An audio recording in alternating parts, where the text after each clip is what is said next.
अच्छे बच्चे घरों को चले जाएं बाय जावेद चौधरी। पूरे शहर में अचानक आवाज़ें गूंजने लगी। ये मनादी जैसी आवाज़ें थी और लोग बड़ी तवज्जो से उन्हें सुन रहे थे। मैंने हैरत से अपने साथी से उनके बारे में पूछा। वो एक बुजुर्ग जापानी था। वो 2 बार रिटायर हो चुका था और ज़िंदगी के तीसरे फेज़ में 85 साल की उम्र में टूर गाइड बन गया था। इंसान इस उम्र में जिस्मानी तवानाई खो बैठता है। वो भी इस अमल से गुजर रहा था। हंसता था तो यूं महसूस होता था कि आखिरी बार हंस रहा है। खामोश होता था तो लगता था शायद अब कभी नहीं बोल सकेगा। और जब चलता था तो महसूस होता था अपने आखिरी सफर पर निकल रहा है। हम सबका मुतफिका फैसला था, हमारा गाइड ये सर्दियां नहीं निकाल सकेगा। ताहम मुझे मानना होगा, जापान दुनिया का वाहिद मुल्क है जिसमें इंसान जूं जूं बूढ़ा होता है वो उतना ही मुतहर्रिक होता जाता है और उतना ही काम करता है, और इस तहरीक और इस काम की वजह से उसका बुढ़ापा अच्छा गुजरता है। वो भी उस उम्र में क्योटो के गलियों में हमारे साथ धक्के खा रहा था, जिसमें हमारे बूढ़े कब्र में टांगे लटका कर बैठ जाते हैं और कंबल तक उतारने से इनकार कर देते हैं। मैंने बहरहाल इससे अनाउंसमेंट के बारे में पूछा। उसने अपनी नहीफ आवाज में जवाब दिया। जापान में आज भी तमाम शहरों में शाम 5 बजे ऐलान होता है, शाम हो चुकी है, तमाम अच्छे बच्चे अपने अपने घरों को लौट जाएं, वालदैन से मिलें, डिनर करें और वक्त पर सो जाएं। मेरे लिए ये एक हैरान कुन बात थी। मैंने इससे पूछा, क्या ये ऐलान पूरे जापान में होता है? उसका जवाब था, जी हाँ, और हर शाम 5 बजे होता है। मैंने पूछा, और ये ऐलान कौन करता है?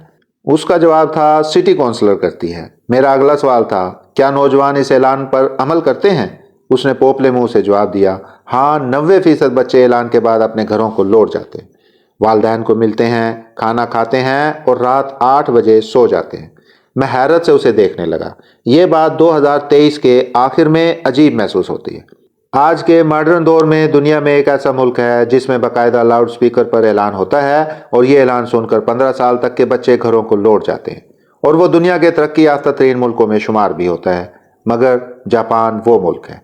हम इस बार 8 दिन जापान में रहे और हमारे ग्रुप को इन 8 दिनों में शाम के वक्त गलियों, बाजारों और शॉपिंग सेंटर्स में एक भी बच्चा दिखाई नहीं दिया।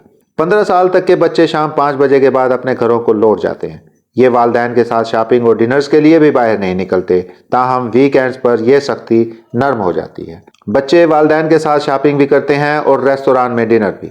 हमने एक पूरा दिन क्योटो में गुजारा। ये शहर जापान का पुराना दारुल हुकूमत है और अपने टेम्पल्स की वजह से पूरी दुनिया में मशहूर है।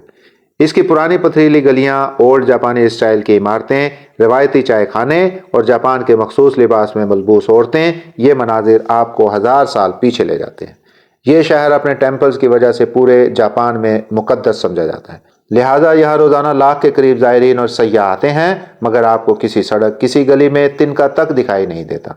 जापान सफाई के मामले में पूरी दुनिया का इमाम है और क्योटो भी इस इमामत का हिस्सा है। हमने क्योटो में बांस के मशहूर जंगल भी देखे।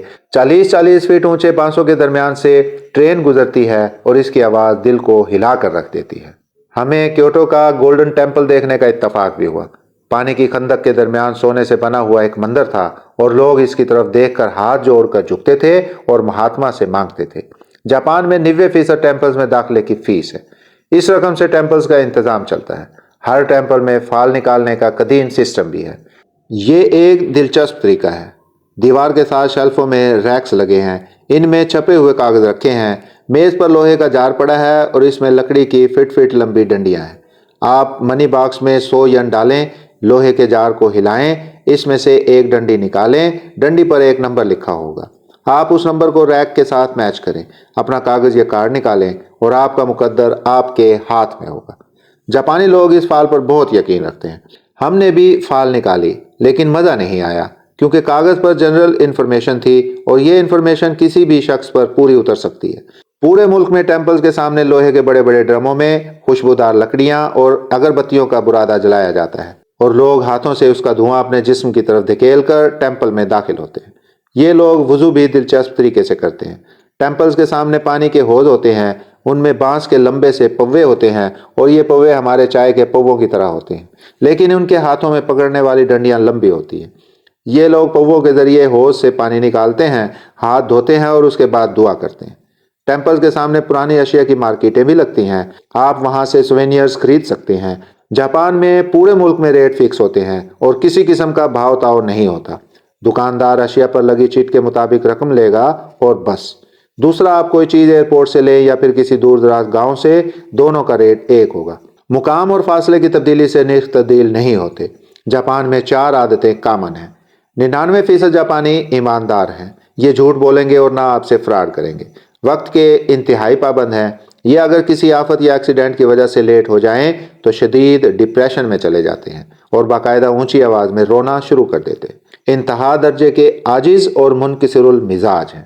آپ کسی سے راستہ پوچھ لیں، وہ کام چھوڑ کر آپ کی رہنمائی کرے گا، اور اگر اسے معلوم نہیں ہوگا تو ہاتھ جوڑ کر آپ کے سامنے جھک کر اتنی بار معذرت کرے گا کہ آپ شرمندہ ہو جائیں گے۔ یہ لوگ دوسروں کو شرمندہ بھی نہیں کرتے۔ ہمارے ایک دوست ایئرپورٹ پر غلطی سے خواتین کے واش روم میں چلے گئے۔ وہ خواتین کے درمیان اکیلے مرد تھے۔ وہ تازہ جاپان اترے تھے۔ انہیں محسوس ہوا شاید جاپان میں عورتیں اور مردوں کے واش رومز کامن ہوتے ہیں، لہٰذا وہ ہاتھ دھو کر سکھا کر باہر آ گئے، مگر کسی خاتون نے انہیں غلطی کا احساس دلایا اور نہ شرمندہ کیا۔ انہیں باہر آ کر اپنی حماقت کا اندازہ ہوا تو وہ شرمندہ ہو گئے۔ اور چوتھی چیز، کوئی جاپانی گندا نہیں ہو سکتا۔ یہ فروٹ کھائیں گے تو ان کے چھلکے اور گٹلیاں بیگ میں رکھ کر گھر لے جائیں گے۔ یہ لوگ صفائی کے اس لیول پر پہنچ گئے ہیں جہاں حکومت نے شہروں سے ڈسٹ بنز اٹھا لی ہیں، چنانچہ آپ کو پورے شہر میں ڈسٹ بن نہیں ملتی اور آپ خالی بوتلیں اور پھٹے ہوئے ریپرز اٹھا کر پھرتے رہتے ہیں۔ یہ لوگ پبلک ٹوائلٹس بھی استعمال کے بعد صاف کر کے باہر نکلتے ہیں۔ آپ کو گھروں سے لے کر بسوں اور ٹرینوں کے واش روم بھی انتہائی صاف اور چمکتے ہوئے ملیں گے، اور ٹیمپلز میں صفائی کا لیول اس سے بھی کہیں آگے ہے۔ جاپان میں حیا بھی حیران کن ہے۔ یورپ اور امریکہ میں عورتوں کا مردوں سے بغل گیر ہونا، ہاتھ پکڑ کر چلنا پھرنا اور سڑکوں پر بوس و کنار عام سی بات ہے، لیکن جاپان میں کسی سڑک، کسی بازار میں آپ کو یہ منظر دکھائی نہیں دیتا۔ خواتین اور مرد خاص فاصلے پر رہتے ہیں۔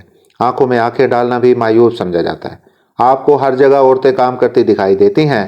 پولیس میں بھی خواتین کی تعداد زیادہ ہے، لیکن آپ کو ان کی آنکھوں میں حیا اور سادگی ملے گی۔ پورا ملک فیملی مین ہے۔ لوگ گھروں میں رہنا اور خاندان کے ساتھ وقت گزارنا پسند کرتے ہیں۔ آپ دن رات کسی بھی وقت رہائشی علاقوں میں چلے جائیں، آپ کو وہاں مکمل خاموشی ملے گی۔ کسی بالکونی، کسی دہلیز یا کسی کھڑکی میں کوئی شخص نظر نہیں آئے گا۔ تاہم یہ لوگ ویکینڈز پر اپنے لانز اور سبزیوں کی کیاریوں میں ضرور کام کرتے ہیں۔ گھروں کی صفائی بھی خود کرتے ہیں۔ بچے خود اسکول جاتے ہیں، پیدل یا سائیکل پر جاتے ہیں۔ والدین انہیں گاڑی پر اسکول نہیں چھوڑ سکتے، تاہم چھوٹے بچوں کو والدین قطاروں میں کھڑا کر کے اسکول چھوڑتے ہیں اور واپس لاتے ہیں۔ یہ والدین کمیونٹی سے ہوتے ہیں اور روزانہ تبدیل ہوتے ہیں۔ ان کے نام 1 ماہ پہلے فائنل ہوتے ہیں اور تمام بچوں کے والدین اور اسکول کو ان کی باقاعدہ اطلاع دی جاتی ہے، جبکہ بڑے بچے خود اسکول جاتے ہیں اور واپس آتے ہیں۔ کوئی بچہ یونیفارم کے بغیر اسکول نہیں جا سکتا، اور یہ اگر اسکول کے وقت یا بعد میں کسی مارکیٹ میں دکھائی دے تو پولیس پہنچ جاتی ہے اور اس سے گھومنے پھرنے کی وجہ پوچھتی ہے، اور اس کے بعد اسکول کی انتظامیہ کو اطلاع دیتی ہے۔ پارکس اور میوزیمز میں بھی بچے اساتذہ کے بغیر نہیں جا سکتے۔ بچے قطار میں ایک دوسرے کا ہاتھ پکڑ کر چلتے ہیں اور قطار کے شروع اور آخر میں استاد ہوتے ہیں۔